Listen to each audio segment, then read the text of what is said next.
This is Charlie, a retired mobster seeking a peaceful life with his family, is on his way back to the city after visiting his mother with his son, Anatoly.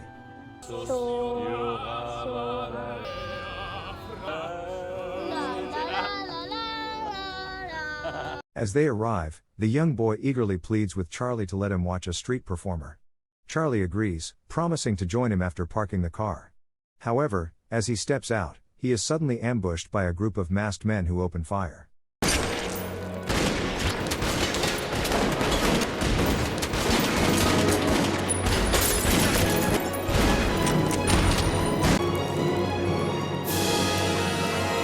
In the chaos, one of the assailants callously shoots his dog, an innocent bystander caught in the crossfire.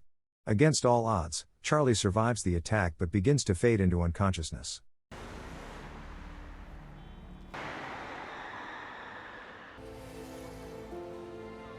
In those fleeting moments, he recalls a vivid memory from his youth in prison, where he sought guidance from an experienced mobster known as Old Timer, who imparted lessons on the perilous life of crime. The seasoned criminal imparted crucial lessons about the inescapable nature of their dangerous lifestyle, warning Charlie that once immersed in this world, escape is nearly impossible. As Charlie is rushed to the hospital,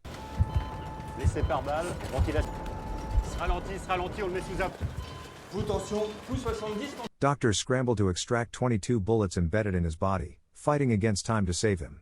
Meanwhile, we are introduced to Tony Tsakya, a formidable and ruthless figure who learns of Charlie's dire condition. His demeanor hints at a sinister connection, leaving us to ponder whether he orchestrated the attack on Charlie's life. The shocking news of Charlie's shooting makes headlines across national television, with the newscaster revealing his past as a retired mobster. In the midst of Charlie's surgery, Captain Marie Goldman of the police takes a keen interest in the case and decides to investigate the crime scene. Flashbacks reveal more of Charlie's past. Young Charlie learns of Old Timer's murder at the hands of a rival mobster.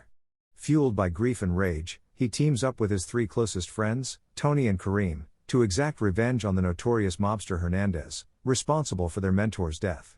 The trio swears an unbreakable oath of friendship before embarking on their quest for vengeance.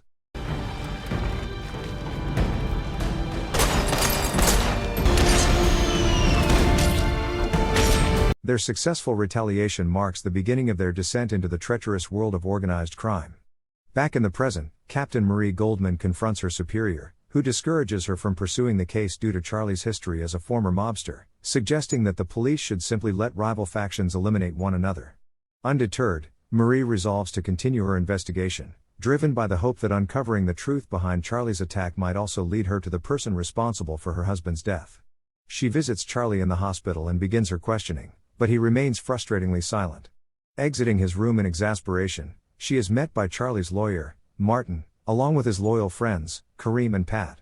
That evening, as Marie tucks her son into bed, an ominous phone call interrupts their quiet moment, plunging her into a night of sorrow and alcohol-fueled grief over her husband's loss.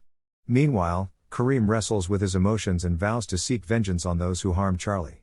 Martin advises him to exercise patience until Charlie awakens from his suffering, but Kareem insists that Martin must look after Charlie and ensure he isn't left alone. Back at the hospital, a man disguised as medical personnel stealthily enters and pulls out a gun, opening fire on Charlie's room. The sound of gunshots and the loud scream sends hospital staff rushing to the scene, only to discover a lifeless body, yet it is not Charlie, as Captain Marie had wisely transferred him to a different room just before the attack, suspecting danger from his attackers. This close call prompts Marie to establish a surveillance team outside the hospital the following day. While monitoring the entrance, she observes Tony visiting Charlie. During their encounter, Tony expresses his relief at Charlie's survival and discreetly hands him a greeting card that ominously warns of the surveillance cameras in the area and the police presence monitoring them through an ambulance stationed outside. Shortly thereafter, Kareem and Martin arrived to see Charlie and they softly whispered something into his ear, stirring his nerves, and soon after, they took him out of the hospital, forcing the officers to secretly start following them. Sensing they are being followed, Kareem accelerates and enlists the help of a friend to shake off their pursuer.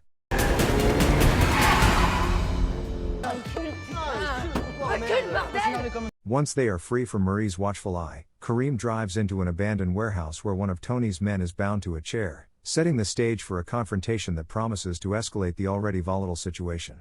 He is visibly shaken, so much so that he loses control and urinates in his pants. Charlie reassures him that as long as he cooperates, no harm will come to him. The man confesses that he did not pull the trigger himself, rather, it was Tony Zacchia, Charly's closest friend, who sent his men after Charly. Tony, feeling betrayed by Charly's retirement and fearing that his former partner might one day obstruct his reign over their drug empire, has a chilling motive for wanting Charly dead.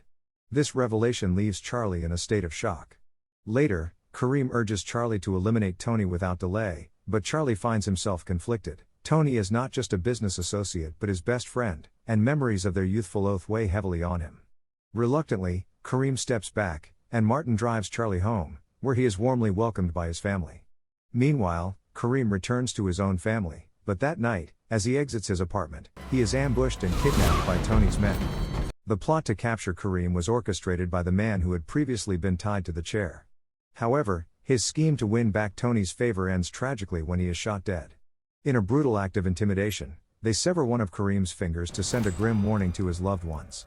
Unbeknownst to Charly, who is simply trying to navigate his day, he is struck with profound shock and grief upon learning of Kareem's death. He attends the funeral and is heartbroken to witness the devastation in Kareem's family. Overwhelmed by anger and sorrow, Charly resolves to exact revenge. Before embarking on his mission, he asks Pat to ensure his family's safety. Later that night, Tony's men gather for a celebratory birthday party, oblivious to the weight of their recent actions. But their revelry is abruptly interrupted as Charly crashes the party. With their defenses lowered, he gives them one final opportunity to say goodbye to their loved ones, warning them that their time is running out. He then takes aim and shoots one of the men, a familiar face, marked by the distinctive watch on his wrist, a reminder of the night he was attacked. With nothing but the raw power of intimidation, Charly strides away unscathed, leaving the other men trembling in fear.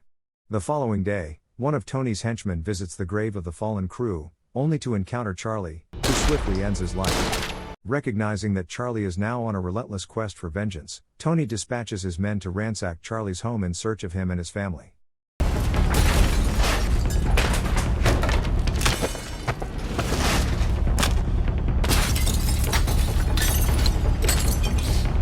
Fortunately, they find no trace of them. Meanwhile, Charly enjoys a quiet moment with his loyal cat away from town. As chaos erupts at Charly's residence, his lawyer, Martin, arrives to find the scene in complete disarray. Realizing the gravity of the situation, he rushes to inform Charly, oblivious to the fact that one of Tony's henchmen is secretly following him to Charly's hideout. It doesn't take long for them to find themselves surrounded. In a stunning display of resolve, the formidable Charly fends off the attackers while Martin desperately seeks escape by boat.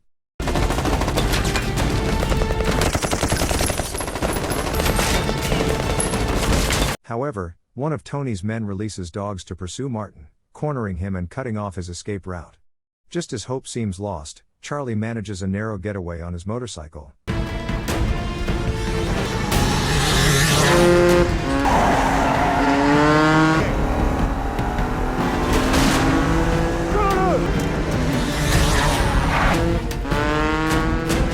But fate takes a cruel turn when he crashes into a police car, leading to his immediate arrest and an unexpected reunion with Captain Marie Goldman. In the interrogation room, Marie reveals startling findings from her investigation. A series of bullets embedded in a wall at the crime scene indicate that one of the 5 shooters had no intention of killing Charly. Moreover, she decides against arresting him for now, convinced that Tony is responsible for her husband's murder. Later that night, Tony is seen celebrating his daughter's wedding, blissfully unaware that Charly lurks just outside his home. Seizing the moment, Charly apprehends one of Tony's men and demands access to all data regarding Tony's current drug transactions before finishing him off. When Tony learns of this breach shortly thereafter, his fury boils over. He storms away from the celebration and heads to his drug lab, where he unleashes his pent-up rage. With his patience worn thin, he orders his goons to capture Charly, dead or alive. The next morning, Pat sets out to pick up Charly's children, Anatoly and Eva, from school, unaware of the brewing storm. What begins as an ordinary day takes a dark turn when a van suddenly pulls up beside them. In a swift and brutal act, the men brutally shot Pat dead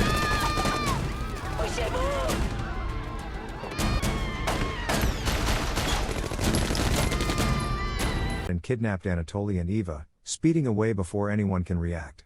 Captain Marie arrives at the scene only to discover that she is too late to intervene.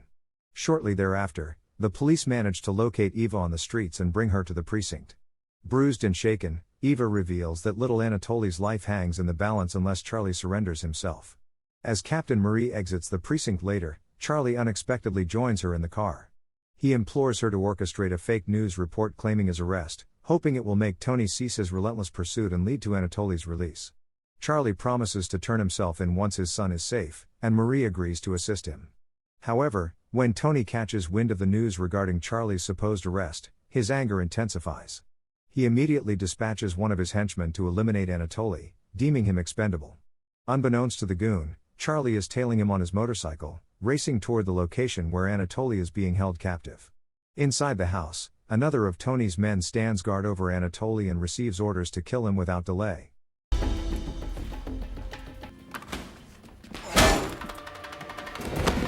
Defying those orders, he instead rushes to free Anatoly. Meanwhile, outside, Charly struggles to free himself from barbed wire that ensnares him. Just as the goon carries Anatoly out and shoves him into the trunk, Charly breaks free and confronts him. In a fierce struggle, Charly overpowers the goon and rescues Anatoly.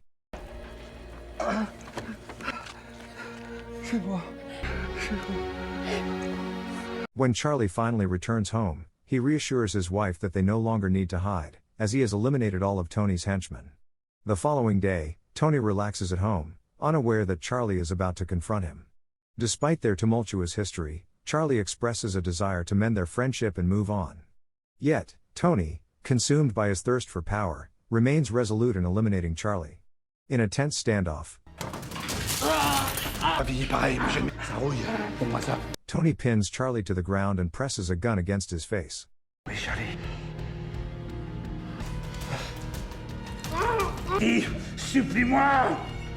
Seizing a moment of surprise, Charly turns the tables on Tony just as the police arrive, arresting him for running a drug ring. It becomes clear that Charly has assisted Captain Marie in gathering enough evidence to expose Tony as a drug lord. However, when questioned by the police later, Charly learns that they cannot find any tangible proof of Tony's involvement in drug trafficking.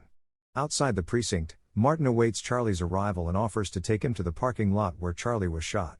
Upon arrival, it is revealed that Martin was the shooter who aimed at the wall during that fateful encounter. Feeling betrayed, Charly draws his gun on Martin, who pleads for understanding. He explains that Tony sent him to kill someone but never specified who. Shocked to learn it was Charly meant to be the target, Martin couldn't go through with it. In a symbolic gesture of gratitude for Martin's hesitation, Charly fires several bullets into the wall. The film concludes with a heartwarming scene of Charly and his family enjoying a day at the beach, walking hand in hand into the sunset, a poignant reminder of hope and resilience amidst chaos. Thank you for watching. If you are new, don't forget to subscribe for more recaps until next time. Have a nice day.